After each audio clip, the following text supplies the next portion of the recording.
I have been lucky enough to turn my passion into my business. I'm a potter. I mainly produce functional artwork that can be used on a daily basis. I enjoy making functional artwork because it can replace the identical clones found in kitchen cabinets all across the country that were produced using harmful business practices. The cool thing about ceramics is every piece is truly unique. I make the clay and glazes from scratch from minerals found in the earth, and the firing process with a gas kiln going all the way up to 2100 degrees really allows for unlimited variability. Every piece that comes out of there really has its own story and unique aspects that you couldn't do again if you tried. The problem is that my trade is a dying trade. It's extremely hard to support yourself and even a family on what a potter can make. Now, we must look at why this is. I mean, it's really because of the systems that we have created. I mean, my main competition is these discount stores that produce items at the ultimate lowest cost possible. So we're all pretty aware of what we're supporting when we go and shop at these discount stores, but we must understand why this is happening. I mean, it's really an epidemic when I can create higher quality products that can be found at any stores, yet I'm actually discouraged in doing so because it's not a good living for myself. So we must take a step back and look at our economy and really why this is going on. Our economy can really only survive if it's experiencing infinite growth. Now, it does this through planned obsolescence and unnecessary consumption.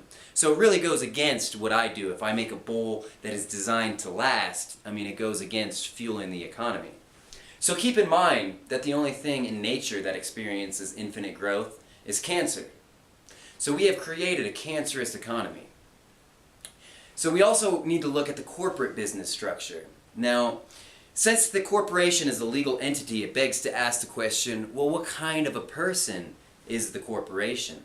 The documentary in 2003 called The Corporation does a great job in answering this question, and it comes to the conclusion that the corporation is essentially a psychopath.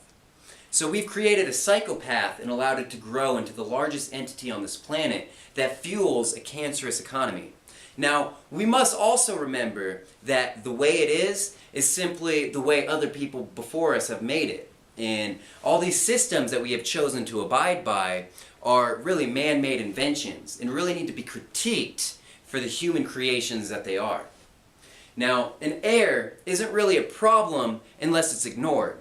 So we're kind of entering into the realm where we're aware of the repercussions of these things that we have created. So we're really given two choices. Do we allow these things to perpetuate and take us on the self-destructive path that we're on?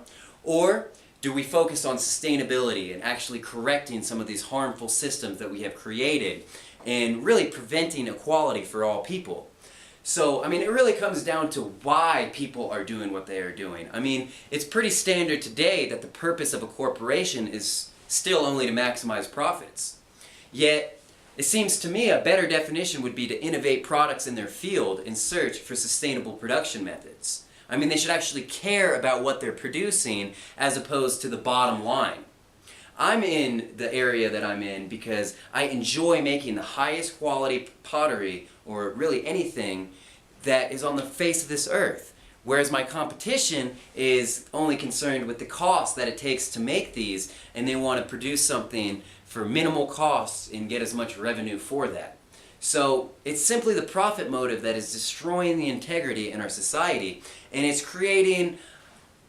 deterring a lot of people from doing what they want. So by correcting these fundamental problems that are built into our system based on really confused philosophies on what the best road to prosperity is, we can actually set up an environment that allows people to succeed as opposed to setting them up for failure.